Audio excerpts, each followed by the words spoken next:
Hey guys, what's up? Welcome back to my channel. Hope everybody's doing good and enjoying my channel so far.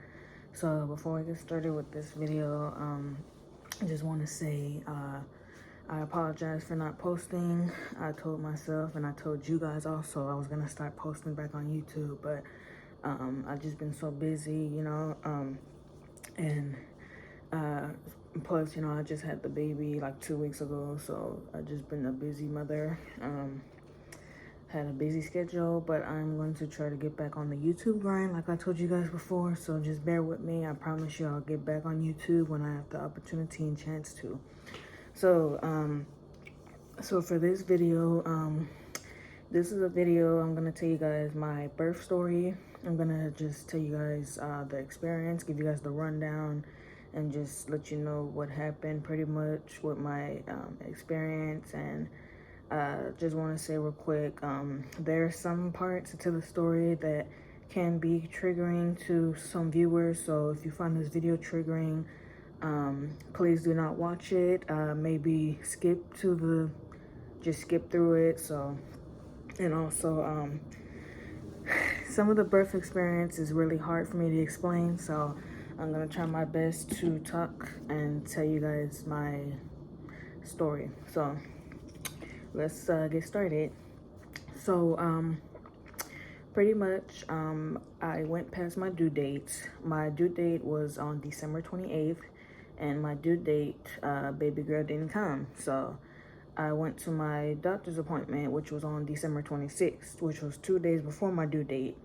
And the OBGYN that I saw, she asked me, did I want to get induced the week after, or did I want to wait another week? So I was thinking to myself, I said, I don't know if I should be waiting another week, because that means I'll be cutting close to 42 weeks, and I don't want the baby to lose the amniotic fluids and everything starts decreasing. She might end up dying.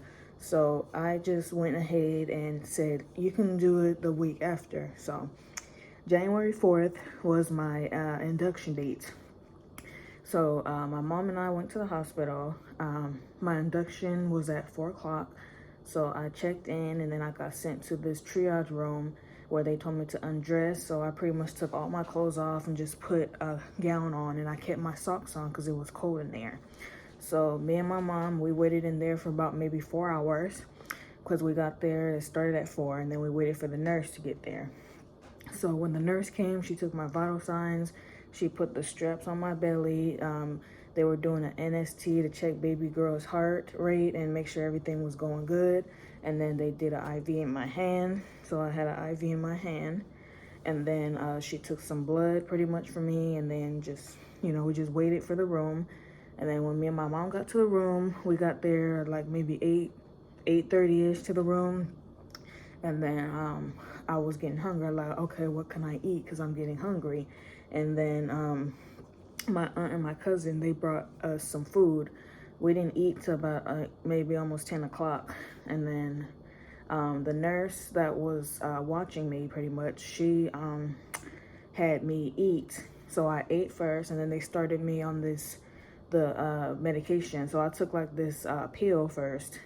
And then I guess after that, the doctor came in and said, do you know how long an induction is? So the lady was like, okay, it's gonna take about maybe 2 to 3 days for the induction. So I was like, okay, that's fine. So, because I thought usually inductions is like maybe 24 hours or so, because some women, according to their birth stories and the stories that I watch, some women go into labor immediately when they get induced. So, but considering since I was past my due date, I was already like 41 weeks when I went to my induction. So we were in the hospital for about like maybe 2-3 days before the delivery. Labor pretty much went on, and I'm gonna tell you guys in a minute how it went down, because it was horrible. So this was night 1. We were in the room. They did put me on Pitocin. When they gave me the Pitocin, my heart rate, my blood pressure, and then baby girl's heart rate was just going up and then just dropping. It was just horrible. So they had to take me off the Pitocin. And then the next day, which was the second day, January 5th, I asked the nurse if I can get the epidural because I was not planning on doing a natural birth because I do not have a good tolerance when it comes to pain. Like, I have a high pain tolerance, and I did not do good when it comes to certain pain, because I had a breast reduction like 3 years ago, and I didn't feel it because they put me under medication, so which is a good thing. So I got the epidural. It just felt like a little jab, like you're getting a shot pretty much, or like an IV. They had me hunched over, and I had to hug like a pillow.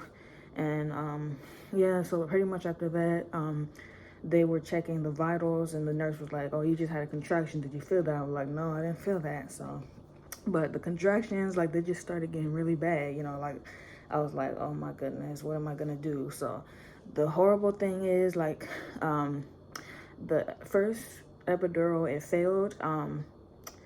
The catheter came out of my back, so the next day I had to get another epidural, and the same thing pretty much happened, but this one didn't fail. So when I got the epidural for the second time, this was going on to day/night 3, and pretty much this is where it really got out of hand. So I got the epidural pretty much like late in the evening when I was getting ready to go to bed. It was January 5th, about to be January 6th. I was in so much pain, and I was told that I wasn't able to eat when you get the epidural, so I was like hungry that whole day. But luckily the nurse, she gave me some Jello, so I was like, okay, I'm gonna eat the Jello. And then when I was trying to get ready to go to sleep, I started feeling some contractions, and they were really powerful, like to the point that that I started feeling the contractions in my rectum area. Like, because when I first got to the hospital, I was only 1 centimeter dilated. And then I guess when I took the pill or did the Pitocin, I went to 2 to 3, and then I jumped up to 5, and then 6, and then went from 6 to 9. And then I was like, okay, I'm almost dilated, because I had to keep asking them to check if I dilated. But this is where it really goes out of hand. I was just in so much pain, like the contractions was just making me like cry for my mom. I was just in so much pain. I was screaming. My mom was telling the nurse, she was like, "Do you think she can get a C-section?" The nurse said at first, she said, "No, I don't think we need to do that." But, considering the amount of pain that I was in, because that's how bad it was, I thought I was going to be able to push the baby out. So going into January 6th, this is the day right here. It was early in the morning. They sent me in to get a C-section. So I was not able to deliver the baby naturally. The baby girl, she was almost 10 pounds when she came out of me. They had to give me a C-section. They laid me on a table, and it was just too traumatic for me. The nurses were telling me, "You need to breathe through this."